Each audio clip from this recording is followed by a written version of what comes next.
Em nome do Pai, do Filho, do Espírito Santo. Amém. A paz e a alegria de Jesus estejam com todos vocês. Louvado seja nosso Senhor Jesus Cristo. Nós estamos no 15º vídeo de formação permanente. Os últimos que nós fizemos estão girando em torno da oração diária da nossa família. Esta oração que eu recomendo calorosamente seja rezada não só nos momentos das nossas reuniões comunitárias, no início dos nossos serviços comunitários, mas seja também levada para dentro da sua casa, seja rezada na sua família. Se ninguém da sua família reza, reza você. Espalhe esta oração para seus amigos. Nós estamos quase terminando uma formação sobre ponto por ponto da nossa oração. O último vídeo falou sobre o sentido de invocarmos o nosso pai da fé, Abraão. Santo Abraão, rogai por nós. Logo em seguida, nós dizemos: santos e santas todos deste dia, rogai por nós. Nosso vídeo, este vídeo atual, tem como título A Intercessão dos Santos. Já ouvi muitas pessoas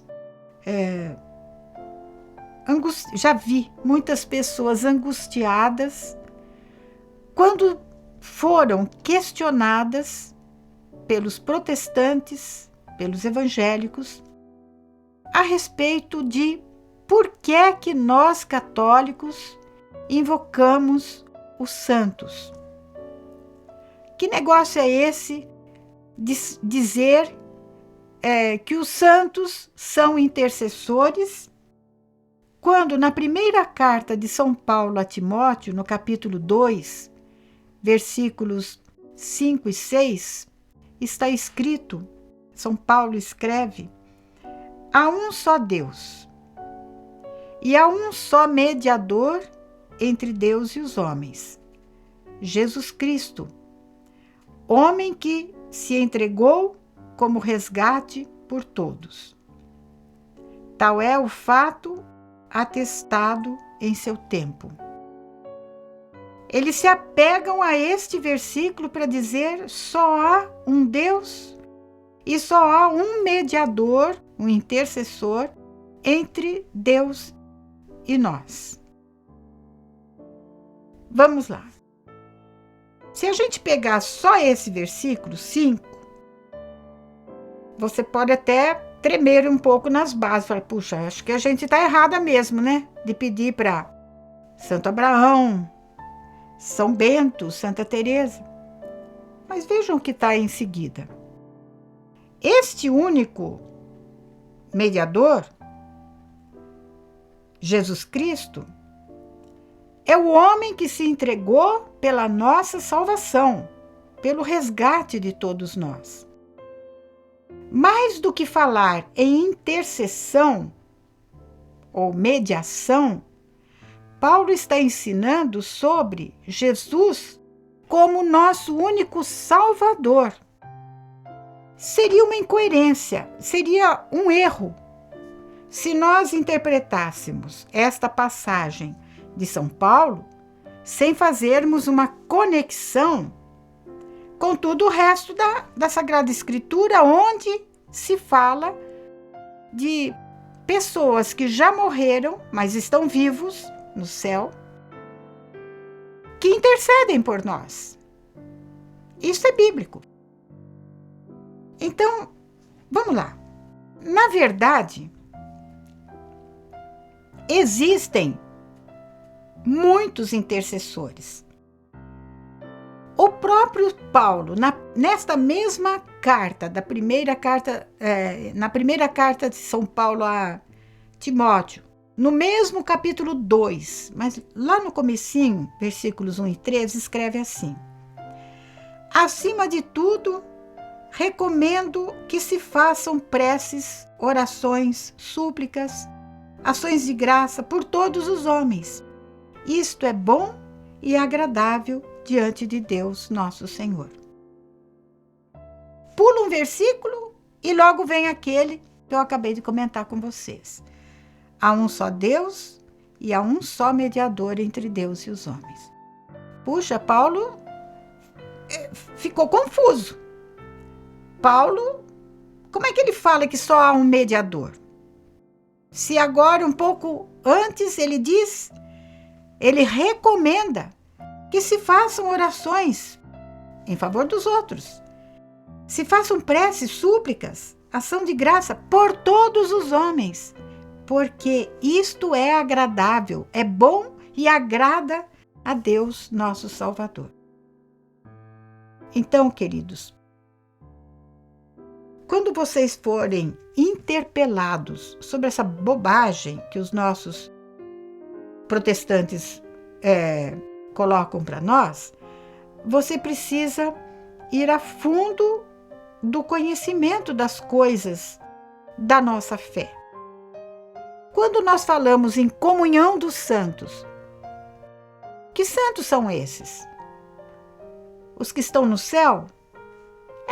Os que estão no céu. Os que estão no purgatório, nós cremos na existência do purgatório. Os protestantes não acreditam. Nós que estamos aqui neste mundo, batalhando pela causa de Jesus Cristo, sempre procurando também agir sob a influência do Espírito Santo, na docilidade ao Espírito Santo e santificador. Não somos santos? Claro que somos. Não somos santos perfeitos, mas somos santos. A nossa meta é a santidade. A finalidade da nossa vida é, sim, sermos santos, porque esta é a vontade de Deus a nosso respeito. Sede santos, porque esta é a vontade de Deus. Além disso, além de São Paulo, São Tiago, na sua carta, capítulo 5, diz assim: orai uns pelos outros para serdes curados. Oração de intercessão. Eu vou rezar pelo Rodrigo, vou rezar pelo Adilson, por vocês que tantas vezes pedem a nossa oração, vocês que tantas vezes rezam por mim, por nós aqui da nossa sede, para que nós nos deixemos guiar pelo Espírito Santo. Isso não é uma intercessão? Nós estamos, gente, não é só para sermos curados, não, é para nos mantermos no caminho de Deus, rezarmos uns pelos outros, a oração dos santos. A Bíblia ainda diz o seguinte, que quanto mais santa for uma pessoa, maior é a eficácia da sua oração. Vamos recordar um pouquinho o que nós aprendemos no querigma. Na introdução ao pecado, vocês podem se lembrar que eu sempre coloquei, e a igreja, aprendi com a igreja, que o pecado é um obstáculo a que nossas orações cheguem até Deus. E isso é bíblico. Isaías 59, quando Deus fala: olha, não são meus ouvidos que ficaram surdos às orações de vocês. Meu braço não encolheu, não ficou curto. São os vossos pecados que levantaram uma barreira entre nós, Deus e nós. Os vossos pecados. Por isso, entre nós pedirmos a intercessão de um pecador, eu peço. Para qualquer pessoa, eu peço oração. Mas na certeza de que aquele que está no caminho de Deus, no caminho da justiça, aquele que está batalhando pela sua própria salvação, conversão, santificação, é claro que a sua oração terá uma eficácia, terá resultados muito maiores do que a pessoa que está no pecado. Ela pode até rezar, mas o que é que acontece? Segundo a Bíblia, ela bate numa barreira. Ela sai de um coração bom, mas não convertido. Não chega até Deus essa oração. O que eu estou falando não é invenção da minha cabeça. É bíblico. Como tudo o resto que nós vamos procurar desenvolver com vocês e nos exortarmos reciprocamente a não ficarmos tremendo na frente de um protestante que questiona esse dado da nossa fé. Mas vem a pergunta deles: como é que um morto, portanto, o inconsciente, pode interceder por nós?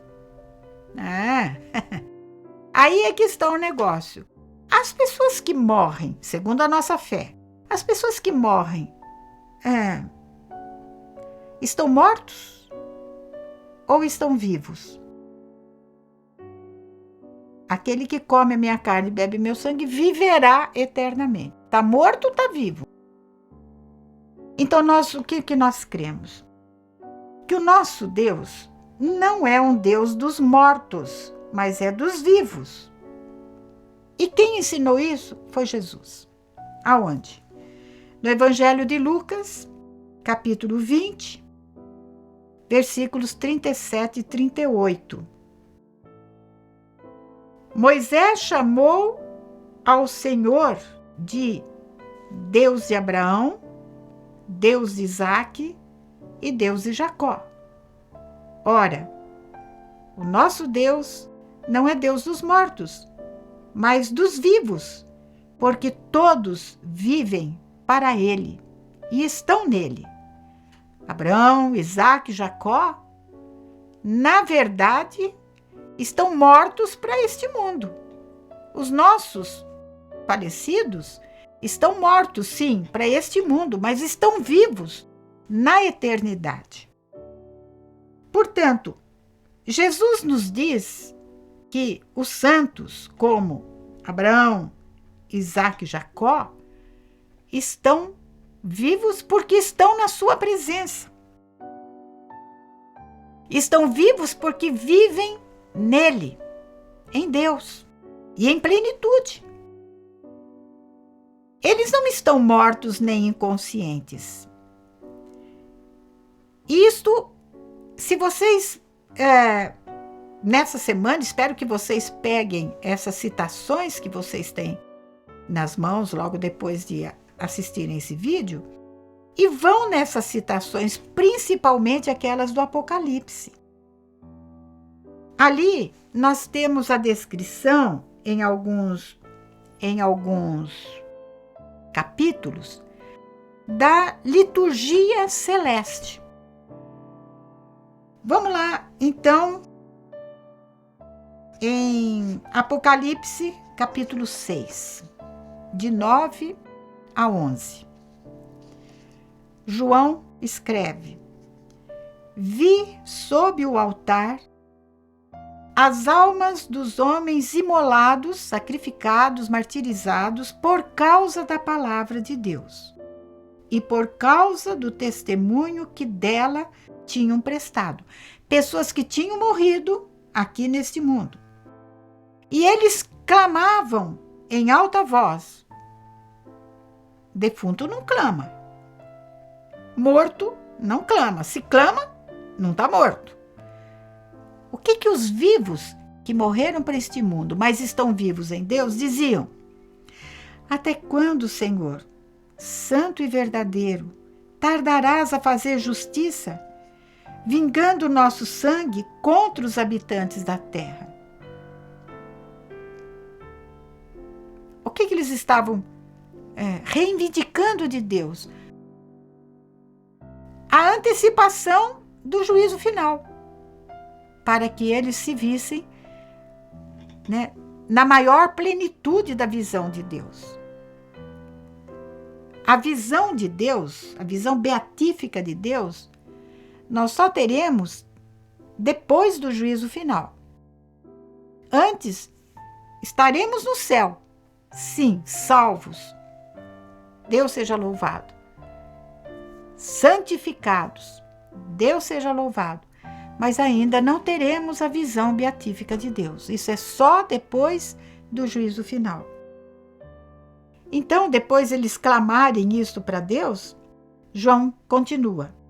A cada um deles, desses homens imolados, sacrificados, mortos pelo testemunho da palavra de Deus, a cada um deles foi dada, então, uma veste branca, que a gente sabe que é o sinal da santidade. E foi-lhes dito também que aguardassem ainda um pouco até que se completasse o número dos companheiros e irmãos que iriam ser mortos como eles. Mortos para este mundo pelo testemunho de Jesus Cristo e vivos para sempre na eternidade. Enquanto eles estão aguardando o juízo final,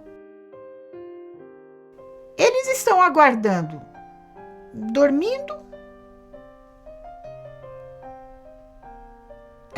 ou vivos e acordados. Vamos de novo à Bíblia. Agora no Apocalipse capítulo 7, próximo capítulo daquele que nós comentamos. 3 versículos, de 13 a 15. João continua escrevendo. Então, um dos anciãos falou comigo e me perguntou: esses que estão revestidos de vestes brancas, aqueles mesmos do capítulo 6, os martirizados, quem são e de onde vêm? Eu lhe respondi: meu Senhor, tu é que sabes. E ele me disse, a resposta agora vem do ancião: estes são os sobreviventes da grande tribulação, sobrevida. Esses são os sobreviventes da grande tribulação. Lavaram as suas vestes e as alvejaram no sangue do Cordeiro. Por isso, preste atenção agora, estão diante do trono de Deus e bem acordadas e conscientes. Por quê? Porque o servem dia e noite no seu templo. Ô, gente, é muito difícil para mim entender certos questionamentos que fazem a respeito de por que nós cremos no que cremos. E gente que fala que só vive estudando e aprofundando a Sagrada Escritura e não consegue enxergar uma coisa tão clara, tão óbvia.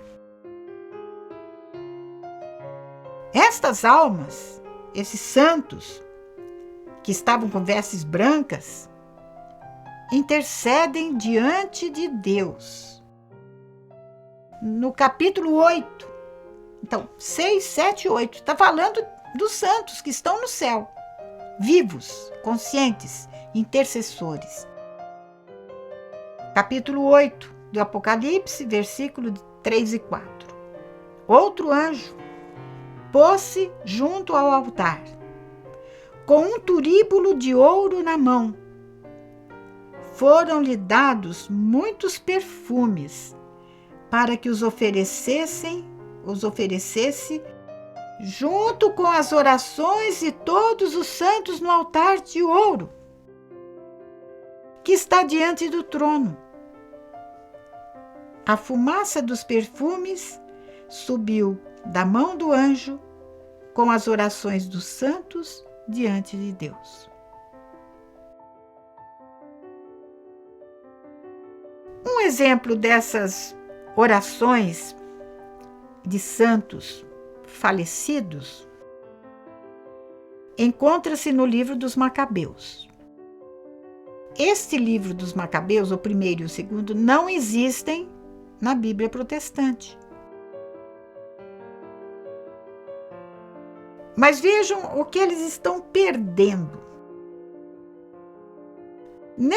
Neste segundo livro dos Macabeus,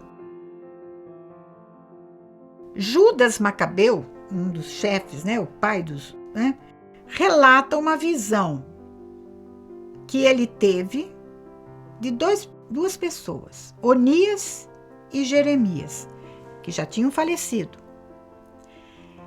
O que Onias e Jeremias estavam fazendo? Intercedendo pelo povo. Onias estava com as mãos estendidas e intercedendo por toda a comunidade dos judeus. E apareceu a seguir um homem notável. Esse é aquele que muito ora pelo povo e por toda a cidade santa. É Jeremias, o profeta de Deus.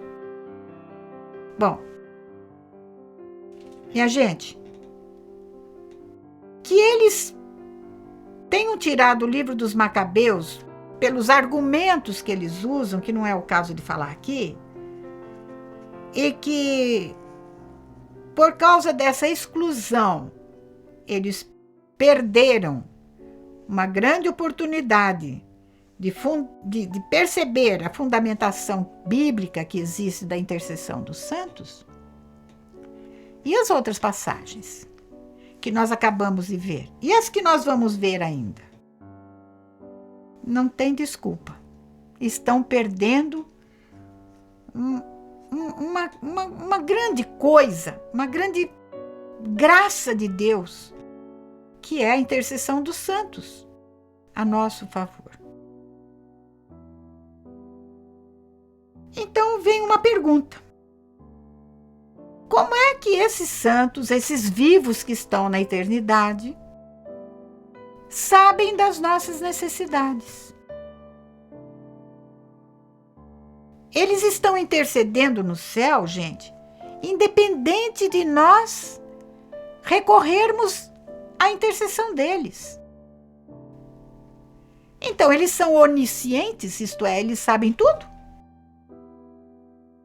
Não, só Deus é onisciente. Eles são onipresentes? Estão presentes aqui no meio de nós, só que de uma forma invisível? Não, só Deus é onipresente. Porém, aqui vem a doutrina do corpo místico de Cristo. Todos nós pertencemos ao corpo místico de Cristo, no qual nós vivenciamos a comunhão dos santos. Ou seja, nós vivenciamos, recebemos e damos, vivemos num mundo de troca, de amor e relacionamento entre nós, os que já estão no céu, os que estão no purgatório, e nós somos todos vivos. Nós aqui ainda vivos que têm que passar pela morte para a verdadeira vida. Eles já estão na vida definitiva. Nós estamos numa vida passageira. É muito lindo isso que eu estou falando, gente. Eu estou aprendendo com o que eu estou falando. Então, de um modo especial, os santos que estão no céu já estão de posse de uma intimidade tão profunda com Deus que nós não somos capazes de entender, de perceber. Por quê? Porque nós vivemos nesse mundo limitados por tantas coisas, inclusive pela nossa própria natureza, que ainda está gemendo, ansiando, aspirando a libertação das forças do mal que agem sobre nós. Então, é através da onipresença de Deus e da onisciência de Deus, eles estando em Deus, eles têm conhecimento das nossas necessidades, porque estão perfeitamente em Deus. Em outras palavras, eu acho que a gente agora, se vocês estão sentados, graças a Deus.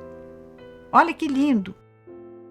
É Deus onisciente, onipresente na vida de cada um de nós, na vida do mundo, na vida da nossa comunidade, na vida da sua família, na vida da igreja. É Deus conhecedor de tudo e de todos, de todas as nossas necessidades. É Deus presente em todo lugar, que diz para os santos aquilo de que nós necessitamos. É o próprio Deus quem transmite para nós e para eles as orações que nós nos fazemos. Eu fui aluna de num determinado curso que eu fiz, quando eu morei no Rio de Janeiro, de um que eu considero o maior teólogo do Brasil, D. Estevão Bittencourt, um monge beneditino do Mosteiro de São Bento, do Rio de Janeiro, autor de muitos livros, mas ele escrevia numa revista chamada Pergunte e Responderemos. Uma maravilha! Quem tem essa coleção, eu acho que não foi continuada depois que ele morreu, mas ali estão os fundamentos maravilhosos, gente, de tudo quanto é assunto polêmico que se refere à fé, à bioética, de uma atualidade maravilhosa. Foi um santo, eu posso dizer, um homem santo maravilhoso. D. Estevão Bittencourt escreveu assim, sobre esta questão: os bem-aventurados têm conhecimento das preces que neste mundo lhes são dirigidas. Veja, os santos que estão no céu sabem aquilo que nós estamos pedindo por intercessão deles, porque Deus, que fez os homens solidários entre si, não permite que essa comunhão seja dissolvida pela morte. Por isso, pedimos aos santos que intercedam por nós no céu.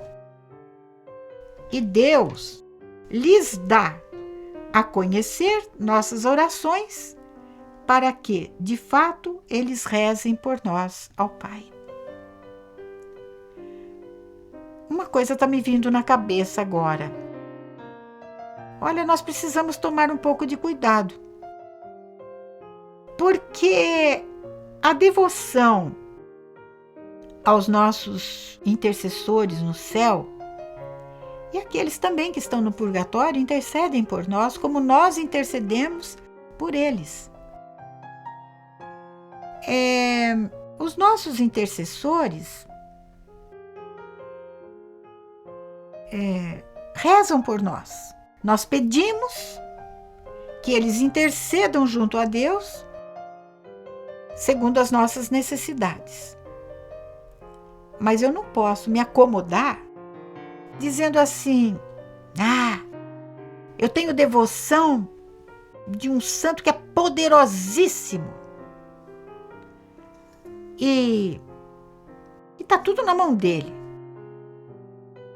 Mas você, que está neste mundo, você pede a Deus também? Ou você reza? Você tem intimidade com Deus? Ou você encaminha tudo para quem tem intimidade com Deus e você se vê dispensado dessa intimidade? Olha, isso foi só um parênteses. Uma outra pergunta, agora que não é feita só por protestantes. Eu tive uma grande amiga, falecida já, que eu não sei se para mexer com a gente ou se ela realmente acreditava nisso, não adiantava falar, cabeça dura demais. Ela dizia assim: eu não peço nada para Deus, não peço nada para os santos, porque Deus sabe tudo. Deus sabe tudo do que eu preciso. Bobagem e maldade, Deus não vai dispensar para mim. Então, se Ele me dá tudo de bom e sabe tudo que eu preciso, para que eu vou ficar pedindo? Puxa vida. Num primeiro momento, você pode até pensar mesmo, se Deus sabe tudo de mim, para que eu vou ficar pedindo? É o próprio Jesus que fala no Evangelho de São Mateus.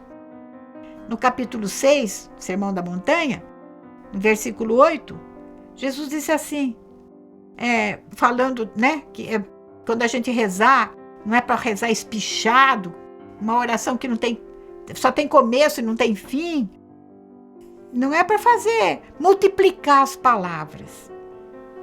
Jesus fala isso, mas ele completa e diz assim, sejam simples quando vocês falarem, porque o Pai já sabe das vossas necessidades antes mesmo de pedirdes. Estou me lembrando do Salmo 139, quando fala assim, a palavra nem chegou à minha boca e tu, Senhor, já a conheces toda. Isto é, o meu pedido, eu vou pedir isso para Deus, estou pensando, vou pedir isso para Deus. Antes que venha daqui para cá, o meu pedido de oração para Deus, o salmista diz, Deus já sabe. E como que fica aquilo também que Jesus fala? Pedi e recebereis, para que a vossa alegria seja completa. Lembram disso? Pedi e recebereis, batei e abrir-se-vos-á, né? Buscai e achareis. Parece que tem um negócio aí que a gente precisa esclarecer. O Pai sabe das nossas necessidades? Com certeza. E muito mais do que isso. Deus sabe das nossas reais necessidades, porque nós mesmos podemos nos enganar e muito sobre aquilo de que nós pensamos que precisamos. Então, o Pai sabe tudo, sabe? Mas Jesus também fala que é para pedir o que Deus já sabe. Por que pedir? 3 motivos. Pedimos para que nós nos mantenhamos numa relação amorosa e confiante no amor de Deus para conosco. Sou eu que tenho necessidade de pedir. Deus não precisa que eu peça, mas Ele sabe que eu preciso pedir, porque Deus mesmo faz com que esta oração, esta busca da ajuda de Deus, estabelece entre o pedinte, o miserável, aquele que precisa, e o dispensador de tudo, de todas as graças, estabelece uma relação de intimidade amorosa entre si. Porque Deus quer que a gente peça para que esta mesma dinâmica de relacionamento amoroso, íntimo, confiante entre nós e Deus, exista também entre nós e nós com nós. como membros do corpo de Jesus. E se vocês prestarem atenção, no versículo 24 de João 16, nós temos um para quê, que é Jesus mesmo que fala. Pedi e recebereis, para que vossa alegria seja completa. Veja se não é verdade.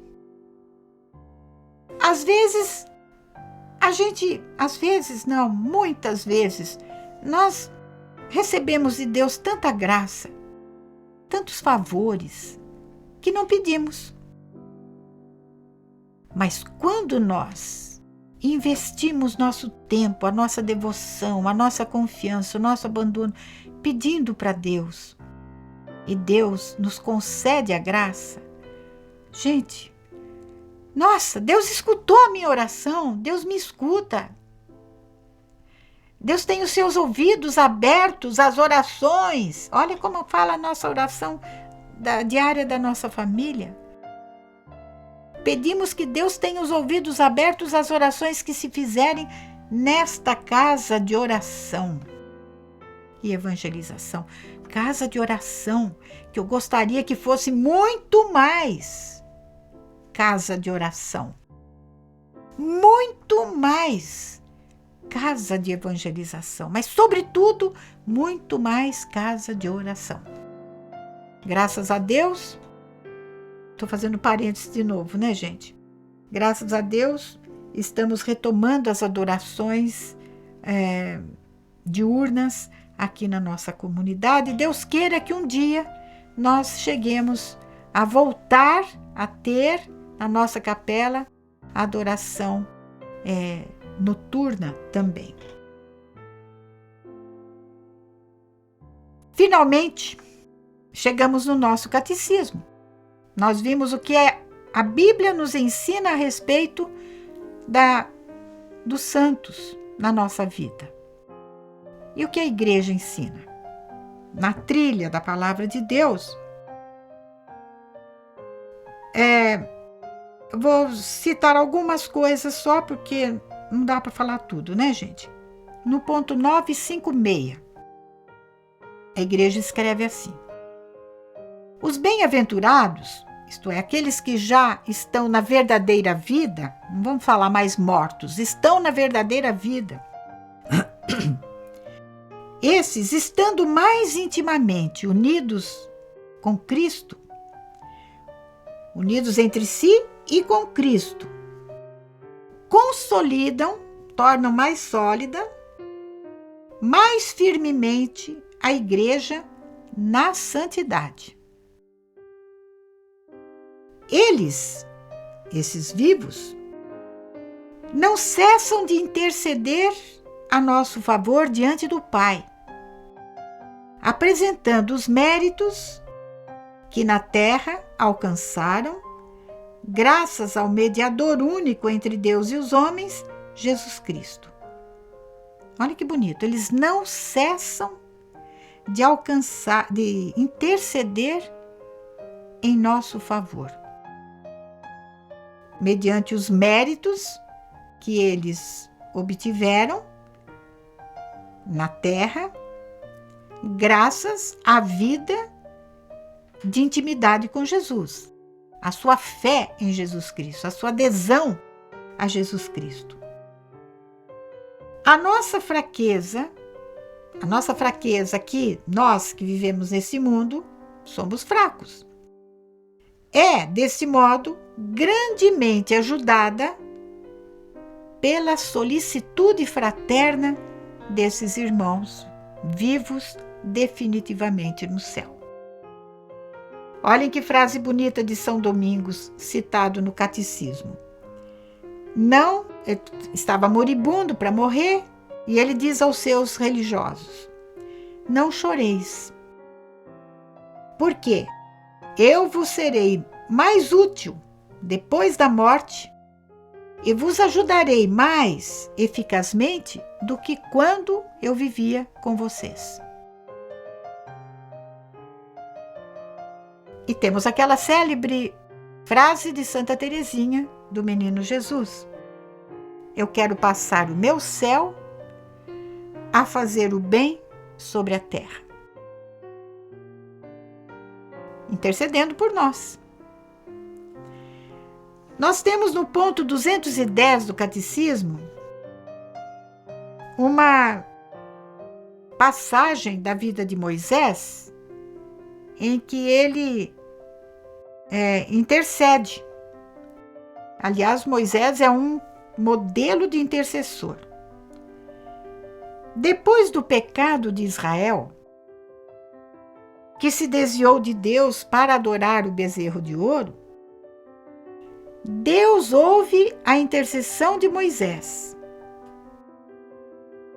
e aceita caminhar no meio de um povo infiel, manifestando assim o seu amor.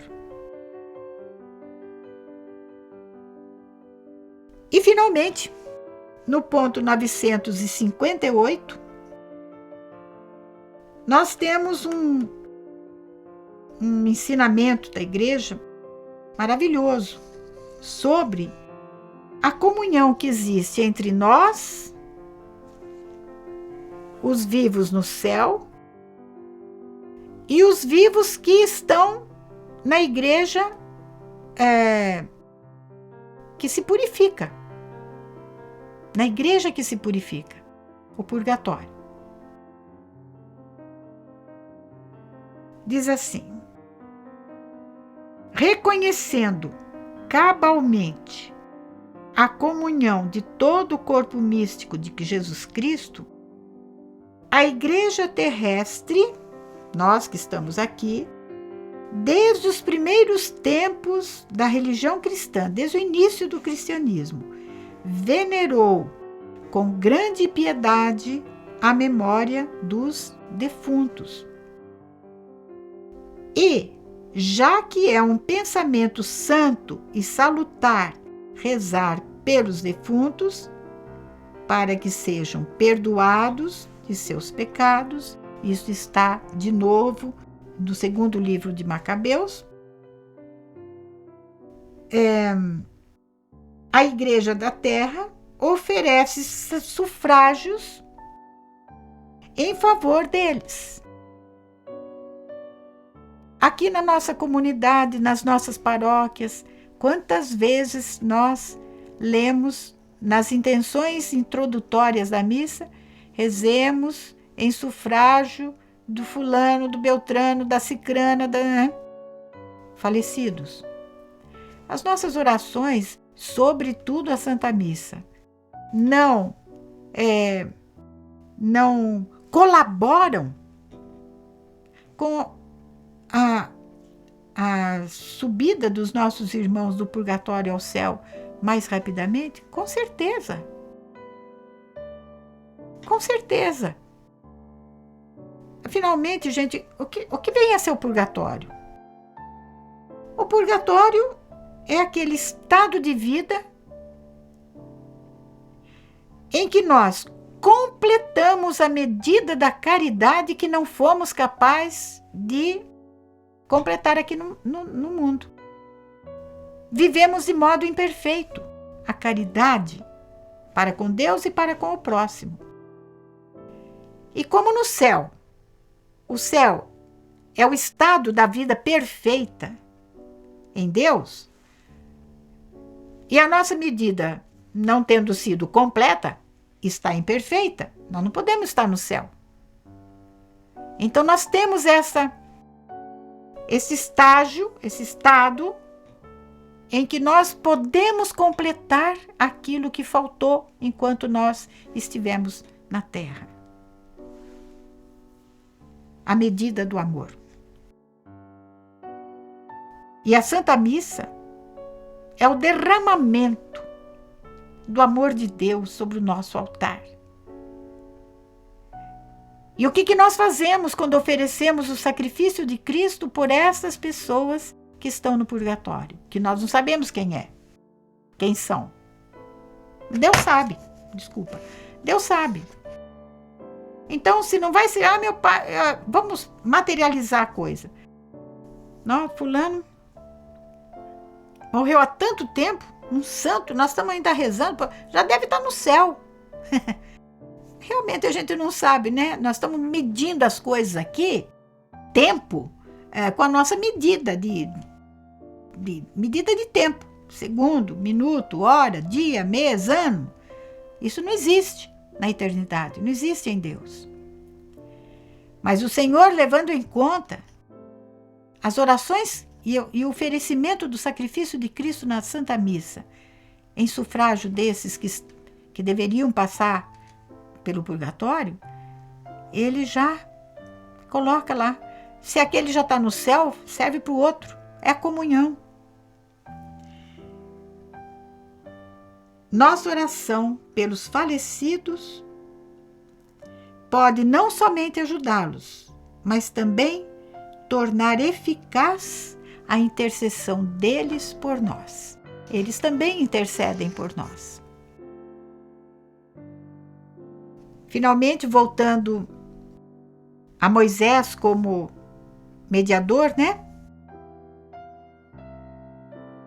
A oração de Moisés é a figura surpreendente da oração de intercessão que se realizará no único mediador entre Deus e os homens, Jesus Cristo. Catecismo 2574. Portanto, agora entramos no terceiro ponto. O que nós vamos fazer nessa semana? Você tem algum santo da sua preferência? Eu me lembro que nas nossas linhas normativas de ação pastoral e administrativa, há um item lá, quando fala das orações da nossa devoção, que eu fiz questão de colocar, que as orações de preferência de cada um não sejam rezadas, não se acrescentem essas orações, essas devoções pessoais, não sejam acrescentadas às invocações que nós colocamos. Por quê? Nossa Senhora, Mãe da Nova Aliança, ensinai-nos a obedecer. Ensina-nos a obedecer. São José e São Bento e Santa Teresinha, rogai por nós. São Bento e Santa Teresa, rogai por nós. Santo Abraão, rogai por nós. Santos e santas todos desse dia, rogai por nós. Aí vem, Santo Antônio, rogai por nós. São Pedro, rogai por nós. São Joaquim, rogai por nós. São Padre Pio, rogai por nós. Gente, vai ficar uma ladainha de todos os santos. Cada um vai ter direito de colocar o seu santo. Então, agora é a hora de você pensar: qual é o santo da minha devoção? Talvez você nem tenha. Não é bom você pensar? Lembram de um encontrão nosso, em que o nosso bispo, agora ele está em Paracatu, esqueci o nome dele, estou vendo ele na minha frente, esqueci o nome dele, aqui dos sacramentinos, Dom Jorge. Dom Jorge falava que ele tinha muitos amigos. E falava dos amigos para cá, dos amigos, mas não falava os nomes. Né? Até que, no momento lá, ele falou assim: meus amigos são os santos que estão no céu. Quais são os seus amigos? Qual é o seu amigo, a sua amiga, sua colega de trabalho, né? Que intercede por nós, sabendo aquilo que nós estamos passando aqui, eles sabem lá no céu. Pode ser que seja um desses que eu escolhi para a nossa comunidade. Mas se você tiver um outro, nesta semana, você vai procurar pesquisar sobre a vida desse santo. E na próxima semana, quando formos partilhar, então você vai partilhar aquilo que você encontrou de interessante na vida do santo da sua devoção. Meus queridos, é com pesar que eu chego ao fim de mais um vídeo. Como eu queria mesmo um dia chegar a poder, nem sei fazer como, ver vocês na minha frente, Eu imagino vocês à minha frente. Mas, enquanto isso não é possível pela tecnologia ou por nossa limitação, que Deus esteja carregando vocês no colo, eu sei que está, e enchendo o nosso coração da sua alegria e da sua paz. Santos e santos todos desse dia, rogai por nós. Amém. Em nome do Pai, do Filho e do Espírito Santo. Amém.